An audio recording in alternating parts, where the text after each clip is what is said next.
नमस्कार मेरे साथियों, मैं अभिषेक आपका स्वागत करता हूं आपके YouTube channel AR let study पर। जैसा कि हमने पीछे की कई वीडियो के माध्यम से बहुत सारे टॉपिक सीखे, बहुत कुछ जानकारी हम लोगों ने इकट्ठी करी है मेरे बच्चों, और हम बहुत कुछ जान पाए हैं, बहुत कुछ सीख पाए हैं। पुनः आपका इस YouTube चैनल पे आपका एक बार फिर से पुनः आपका स्वागत है और बहुत बहुत आभार व्यक्त करता हूँ कि आप लोगों ने मुझे यहाँ तक पहुँचाया, और उम्मीद करते हैं आप मुझे यहाँ तक से लेकर के बहुत ऊंचाई तक पहुँचाएंगे। और मैं इसी मेहनत, इसी ऊर्जा के साथ आपके साथ लगा रहूँगा बिना किसी स्वार्थ के। मेरे बच्चों, मैंने आपको बहुत कुछ सिखाया, आपने बहुत कुछ सीखा। इस लूसेंट की बुक का बहुत कुछ टॉपिक और बहुत सारा पॉइंट हम यहाँ इस बोर्ड के माध्यम से सीखने वाले हैं, और धीरे धीरे से ये निचोड़ हम धीरे धीरे से पॉइंट को सीख रहे हैं और जान रहे हैं। मेरे बच्चों, याद रखना, जिन बातों को हमने सीखा है, जिन पॉइंट्स को इसके बारे में हमने जानकारी इकट्ठी करी है, वो बारी बारी से हम इनका उपयोग करेंगे और आने वाली विभिन्न प्रकार की प्रतियोगी परीक्षाओं में अच्छी तरह से इनके बारे में अपनी चीज़ों को रखेंगे मेरे बच्चों। तो जैसा कि हमने पीछे की कई वीडियो के माध्यम से सीखा और जाना, कई सभ्यताओं के बारे में सीखा, आज एक सामने आपके टॉपिक रखते हैं इतिहास का, और जो कि अभी तक केवल और केवल हम इतिहास की जानकारी ले पा रहे थे, ऐतिहासिक स्रोतों के बारे में जान पा रहे थे, लेकिन अब आपके सामने टॉपिक जुड़ेगा कुछ सभ्यताओं के अंतर्गत से। किस प्रकार सभ्यताओं का विकास हुआ होगा, क्या ये सभ्यताएं रही होंगी, इन सभ्यताओं का किस प्रकार से जीवनीय रूप में असर रहा होगा मेरे बच्चों, क्या क्या इनके प्रयोग रहे होंगे, किस तरह से मानव अपने जीवन में रहा होगा चीज़ों को चलाते हुए, इन सभी बातों पे धीरे धीरे टॉपिक पर जानकारी इकट्ठी करेंगे मेरे बच्चों।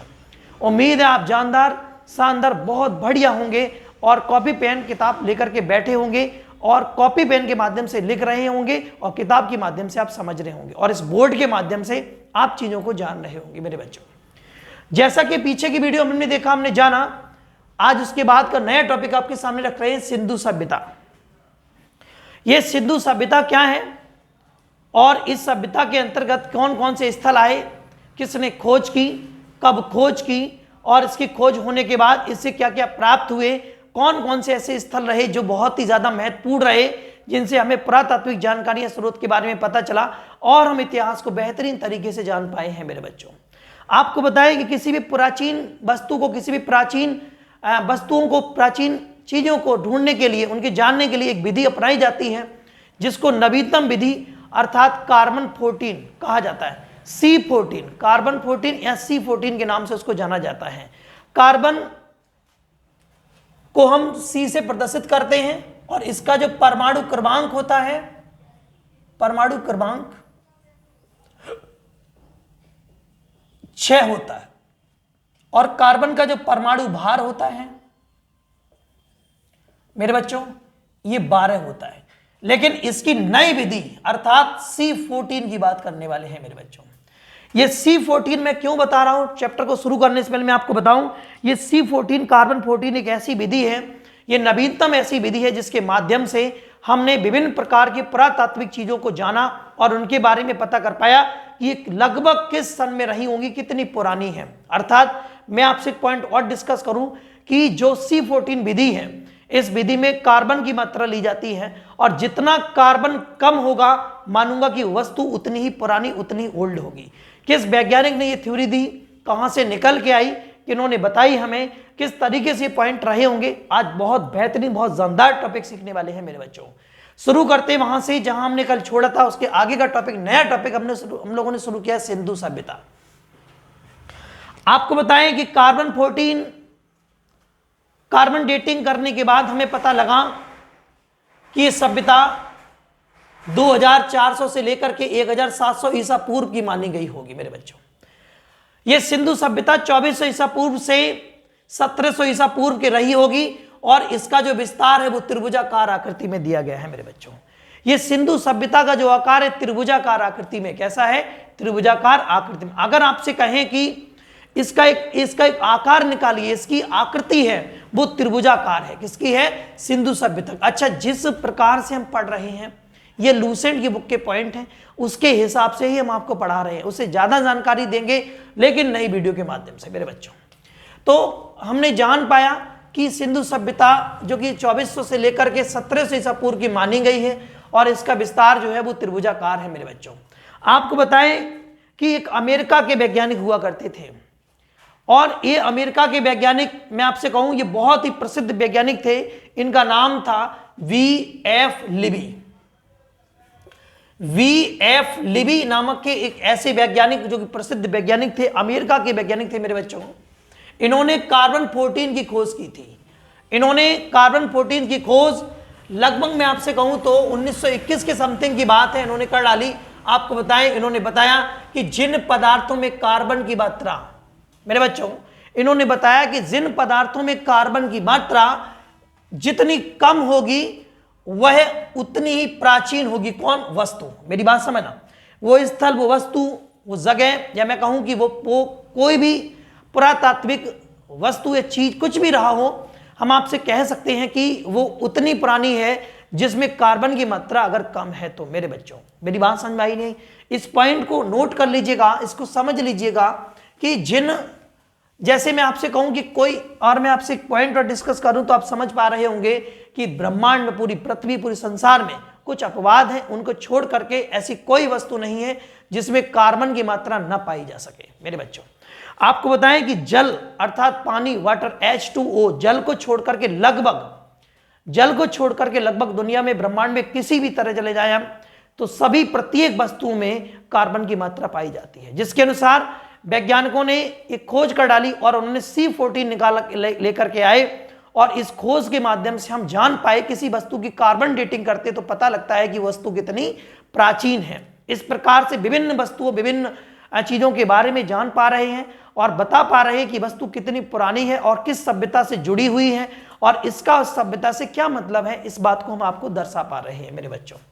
तो जितनी मात्रा कम होगी कार्बन की, वो वस्तु उतनी ही प्राचीन होगी।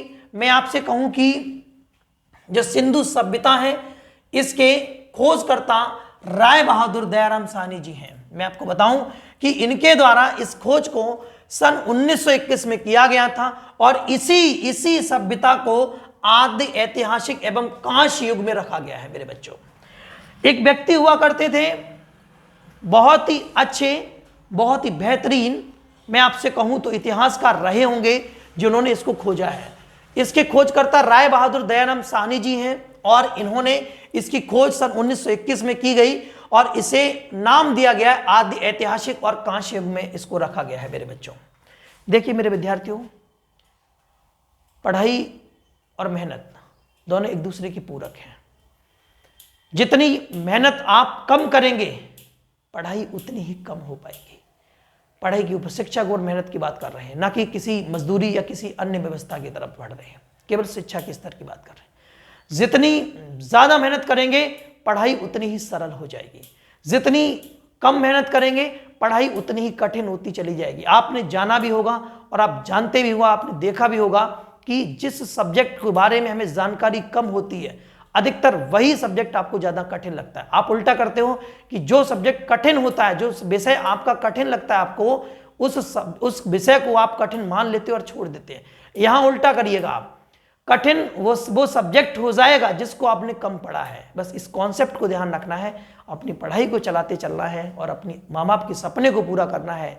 जिन आंखों ने सपने, जिन बूढ़ी आंखों ने जो सपने देखे हैं आपकी जिंदगी को आपके लिए और आपको बनाने के लिए, उन सपनों को कभी तोड़ना नहीं है मेरे बच्चों।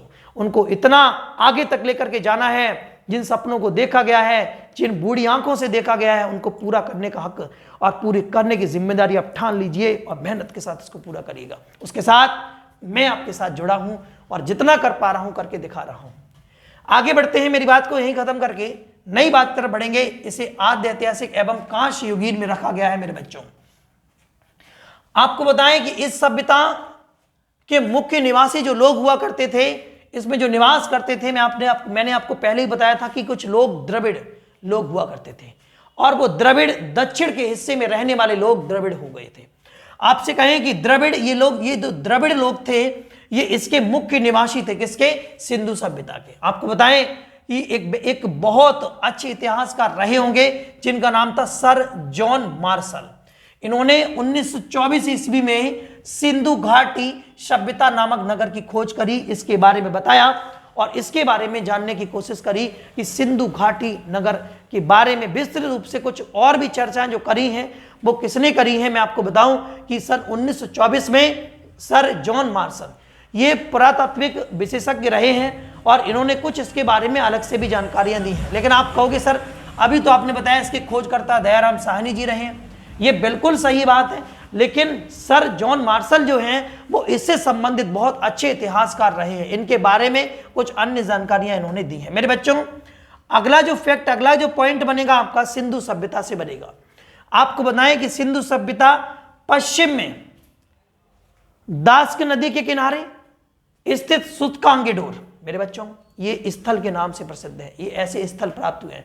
अब यहां एक पॉइंट बनेगा, सर मैंने जितना पढ़ा था कि जितनी सभ्यताएं थी वो कहीं ना कहीं किसी न किसी नदी के किनारे बसी करती थी। मेरे बच्चों जीवन यापन करने के लिए जल बहुत जरूरी है, जल ही जीवन है और जल के बिना आप जीवित नहीं रह सकते, ये ही आपका सिद्ध है और यही सिस्टम है, यही जीवन का एक मूल आधार मैं मान सकता हूं। दुनिया में दो चीजें बहुत आवश्यक है, एक प्रकाश और एक जल, ये दोनों एक दूसरे के साथी हैं, ये दोनों अगर हैं तो आपका जीवन थोड़ा सरल हो जाएगा। बाकी चीजें बहुत जरूरी हैं, लेकिन मुख्य रूप से यहां इस पॉइंट को दर्शाने वाले हैं कि ये सभ्यताएं नदी के किनारे ही क्यों विकसित हुई हैं।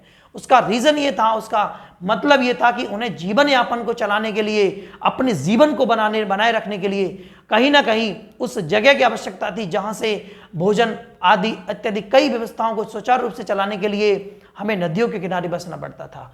और ये सभ्यताएं नदी के किनारे इसलिए बसी क्योंकि इन्हें जीवन चलाने के लिए जल की जो आवश्यकता थी और जो पर्यावरण की आवश्यकता थी, जो एनवायरनमेंट को चाहिए था, एनवायरनमेंट, वो उनको एनवायरनमेंट वहां से पर्यावरण आपको मिला। और इस पर्यावरण, इस बहुत सारी ऐसी चीजें जो जहां से पूरी हो सकती थी, उन्होंने इसलिए नदियों को चुना जहां से जल की आपूर्ति हो सकती थी, खाद्यान्न की आपूर्ति हो सकती थी। उस क्षेत्र के आसपास का क्षेत्र सबसे ज्यादा उपजाऊ क्षेत्र होता था, इसलिए वहां कृषि कर लेते थे, वहां जीवन यापन अच्छा रहता था, वहां मौसम में परिवर्तन रहता था, इसलिए ज्यादा से ज्यादा सभ्यताएं ठंडी प्रदेशों की तरफ अर्थात नदियों के किनारे बसना शुरू हो गई। मेरे बच्चों आपको बताएं अगले पॉइंट में आप समझोगे मेरी बात को, चींटियां उसी जगह स्थित होती हैं जहां चीजें ठंडी और मीठी होती हैं। इसी प्रकार से नदियों के किनारे बसे हुए लोग अपने जीवन को बिता रहे थे। आपको बताएं इसकी खोज 1921 में की गई और इसे आद्य ऐतिहासिक कांस्य युग में रखा गया। इस सभ्यता के मुख्य निवासी द्रविड़ लोग हुआ करते थे। सर जॉन मार्शल ने 1924 ईस्वी में सिंधु घाटी सभ्यता नामक शहर को खोजा था। अर्थात सिंधु घाटी नगर, ये बात कर रहे हैं हम आपसे, मेरी बात समझना, सिंधु घाटी नगर ये नामक नगर है, इसकी खोज कर डाली और ये सिंधु पूरी सभ्यता है जिसमें लोग अपना पूरा जीवन जी रहे हैं। और ये सभ्यताएं चारों दिशाओं में फैली थी, पूरा, पश्चिम, उत्तर और दक्षिण। बारी बारी सीखेंगे कि पूरब में कौन था, पश्चिम में कौन था, उत्तर में कौन सा स्थल रहा था। तो सिंधु सभ्यता का पूरा स्थल की बात करेंगे तो सिंधु सभ्यता का पूरा स्थल पश्चिम में दास्क नदी के किनारे सूतकांगेडोर के नाम से मिला, जो कि बलूचिस्तान में स्थित था। मेरे बच्चों आगे बात करेंगे, पूर्व में एक नदी थी हिंडन नदी, पूर्व की बात करने लगे हैं। पूर्व में एक नदी थी हिंडन नदी, इसके किनारे आलमगीरपुर नामक का स्थल प्राप्त हुआ जो कि सिंधु सभ्यता संबंध रखता था। और उसकी बात करेंगे उत्तर की, और उत्तर में चिनाब नदी के किनारे मांदा नामक शहर की प्राप्ति हुई और दक्षिण में गोदावरी नदी के तट पर दैमाबाद हमें प्राप्त हुआ। मेरे बच्चों चारों दिशाओं के बारे में डिटेल से बता दिया हमने, अभी बताएंगे आपको इनसे क्वेश्चन कैसे पूछे जाते हैं।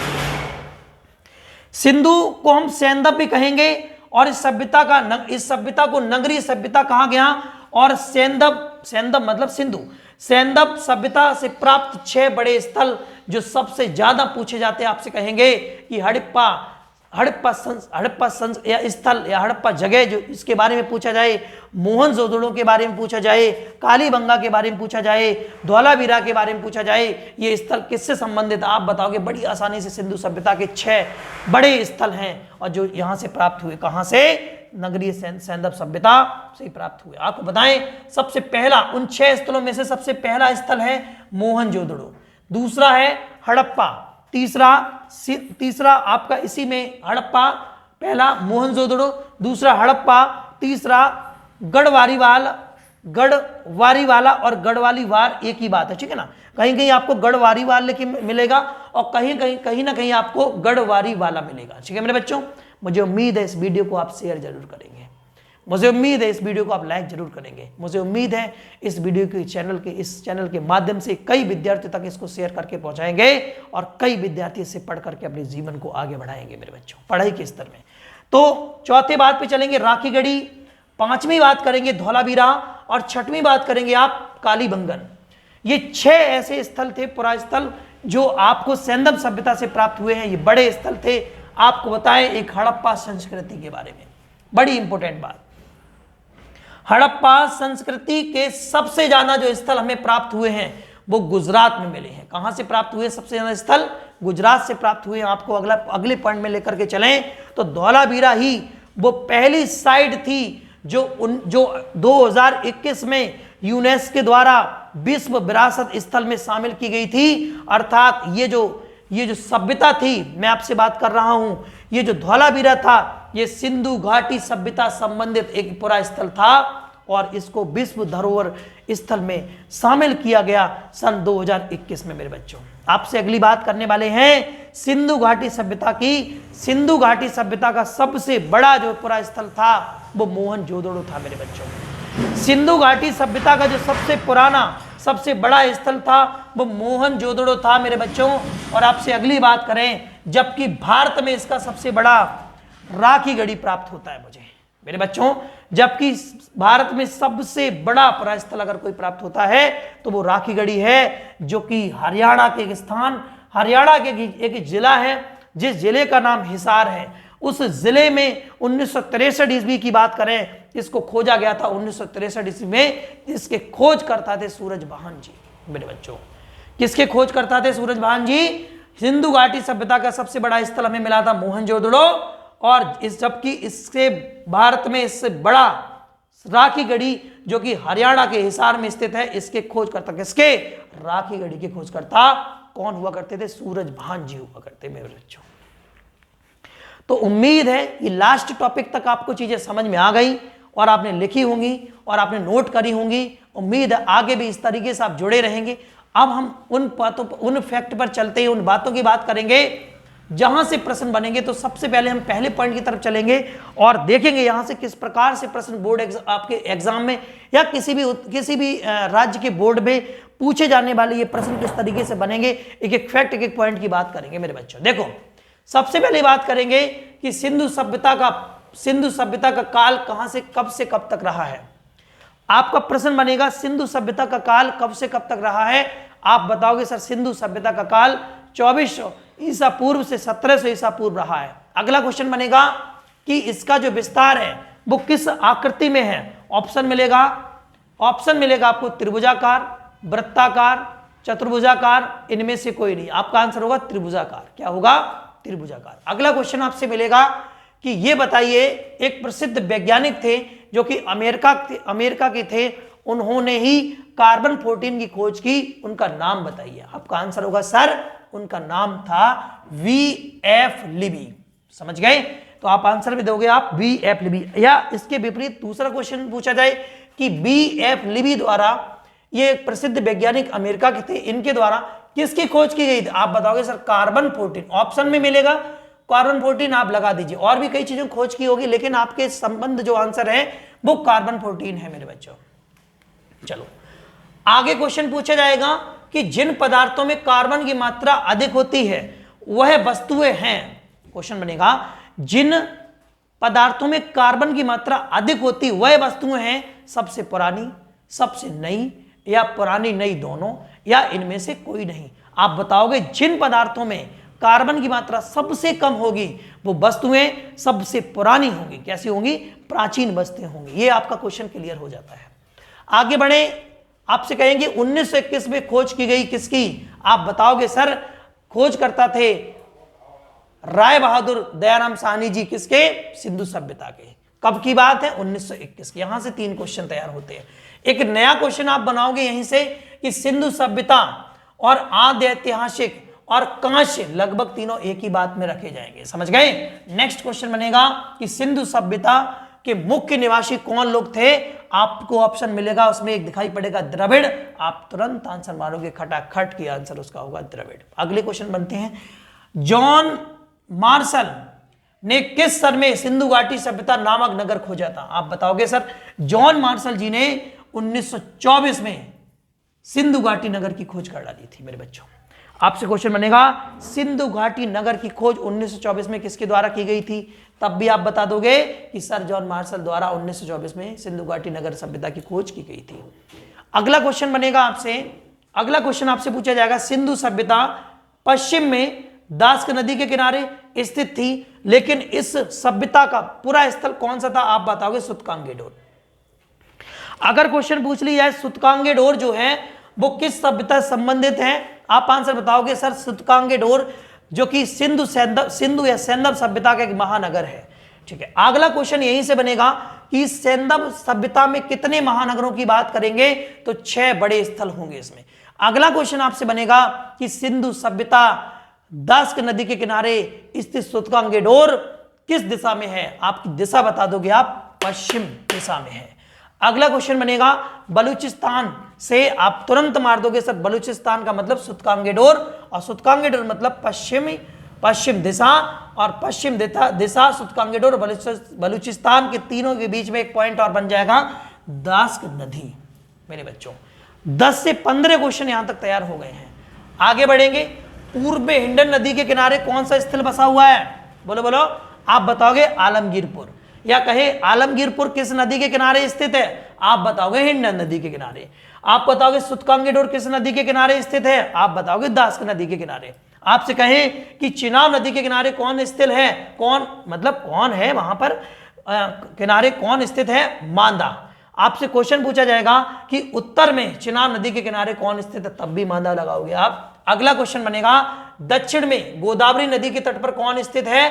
दैमाबाद स्थल स्थित है। मेरे बच्चों आपसे क्वेश्चन बनेगा कि दैमाबाद किस नदी के किनारे स्थित है? आप बताओगे गोदावरी नदी के किनारे स्थित एक पूरा स्थल है, जो कि हमें सिंधु सभ्यता की बड़ी बेहतरीन जानकारी देता है। मेरे बच्चों अगला क्वेश्चन बनेगा कि धौलावीरा, एक धौलावीरा जो साइट है, इस साइट को किस सन में यूनेस्को द्वारा विश्व विरासत स्थल में शामिल किया गया था? आपसे क्वेश्चन बनेगा धौलावीरा मैं तो आपसे यही कहूंगा कि धौलावीरा पहली ऐसी साइट है जो 1921 में यूनेस्को द्वारा किसमें शामिल की गई थी? विश्व विरासत स्थल में। दूसरा यहीं पे क्वेश्चन बनेगा धौलावीरा पहली साइट है जो कब यूनेस्को द्वारा विश्व विरासत स्थल में शामिल की गई थी? आप बताओगे सर 1921 में, जो कि किससे संबंध रखती है? सिंधु घाटी सभ्यता से संबंधित है। अच्छा, अगला क्वेश्चन बनेगा सिंधु घाटी सभ्यता का सबसे बड़ा स्थल किसको माना गया है? मोहनजोदड़ो को माना गया है। आपसे कहें कि मोहनजोदड़ो किस सिंधु सभ्यता का भाग है, किस सभ्यता का भाग है? आप कहोगे सिंधु घाटी का है। अगला क्वेश्चन बनेगा कि भारत में सबसे बड़ा, इसको छोड़कर के सबसे बड़ा स्थल कौन सा माना गया है? राखीगढ़ी माना गया है मेरे बच्चों। और राखीगढ़ी कहां स्थित है? हरियाणा के हिसार में। यह क्वेश्चन पुलिस में पूछा जाएगा। तो राखीगढ़ी जो कि आपका कहां स्थित है? हरियाणा के हिसार में। क्वेश्चन बनेगा राखीगढ़ी की खोजकर्ता कौन है? आप बड़ी इत्मीनान से, बड़ी प्यार से इसका आंसर बताएंगे कि राखीगढ़ी के जो खोजकर्ता थे वो सूरजभान जी थे। आपसे क्वेश्चन बनेगा कि सूरजभान जी ने राखीगढ़ी की खोज किस सन में की थी? आप आंसर बताओगे 1963 में इसकी खोज की थी। मेरे बच्चों मुझे उम्मीद है ये टॉपिक, ये बातें आपको बड़ी बेहतरीन तरीके से समझ में आई होंगी और बारी बारी से आपने इसको नोट किया होगा और अपनी भाषा में इसको समझा भी होगा। अब हम आपको वो इंपोर्टेंट फैक्ट बताने वाले हैं जिनको देख करके, जिनको समझ करके आप बता पाओगे कि ये क्वेश्चन प्रश्न किस प्रकार से एग्जाम में बनेंगे। वो तो सब सीख लिया, लेकिन सबसे ज्यादा इंपॉर्टेंट क्वेश्चन कहां से रखे जाते हैं वो हम आपको यहाँ एक पॉइंट के हिसाब से जल्दी बता देंगे। स्पीड में बताएंगे, समझते रहना। सबसे पहले प्रसिद्ध वैज्ञानिक के बारे में पूछा जाएगा यहां से। दूसरा क्वेश्चन सबसे ज्यादा पूछा जाता है, वो पूछा जाता है त्रिभुजाकार आकृति से, किसका? सिंधु सभ्यता का। और चौथा पूछा जाएगा खोजकर्ता, 1921 वाला पूछा जरूर जाएगा आपसे। और एक और क्वेश्चन पूछा जाता है कि द्रविड़ कहां के निवासी थे। एक क्वेश्चन और पूछा जाएगा सर जॉन मार्शल ने किस सन में सिंधु घाटी सभ्यता की खोज की थी, यह क्वेश्चन पूछा जाएगा। और क्वेश्चन पूछा जाएगा आपसे कि सिंधु या सैंधव सभ्यता एक नगरीय सभ्यता थी। ये कैसी सभ्यता थी? तो आप बताओगे सर ये नगरीय सभ्यता थी। और इसके सैंधव सभ्यता से प्राप्त 6 बड़े स्थल कौन कौन से हैं? तो उनमें से ऑप्शन दिया जाएगा। तो ये बहुत इंपॉर्टेंट क्वेश्चन है। उन ऑप्शनों में से आपको मोहनजोदड़ो, हड़प्पा और गढ़वारीवाला और राखीगढ़ी, धौलावीरा, कालीबंगन, ये इतने प्राप्त होंगे। हड़प्पा संस्कृति के सर्वाधिक स्थल कहां से मिले हैं? तो गुजरात से प्राप्त हुए हैं। धौलावीरा पहली साइड ऐसी है जो कब किस सन में शामिल हुई थी? 1921 में। मुझे उम्मीद है यही इतने पॉइंट हैं जो कि पेपर में बहुत ज्यादा पूछे जाते हैं और हर एग्जाम में लगभग एक क्वेश्चन यहां से जरूर बनता है मेरे बच्चों। तो उम्मीद है आज के टॉपिक, आज की मेरी ये बातें, आज का ये मेरा पॉइंट आपको बहुत बेहतरीन, बहुत शानदार आपको लगा होगा, आपको समझ में आया होगा। यूं ही हमारा सपोर्ट करते रहिए, यूं ही साथ देते रहिए और ऐसे ही बेहतरीन और इत्मीनान तरीके से आप पढ़ते रहिए, जुड़े रहिए, लगे रहिए। चैनल को लाइक, कमेंट, सब्सक्राइब जरूर करें। और उम्मीद है कल आपने जन्माष्टमी बड़े प्यार से, बड़े चाव से मनाई होगी और भगवान कृष्ण की कृपा आप सभी पे बनी रहे, राधा रानी का प्रेम आप पे सभी पे बरसता रहे। आज अपनी बात को यहीं रोकते हैं, मिलते हैं अगले नई वीडियो में कल। जय हिंद, जय भारत। इसी सिंधु सभ्यता के टॉपिक के साथ। जय हिंद, जय भारत।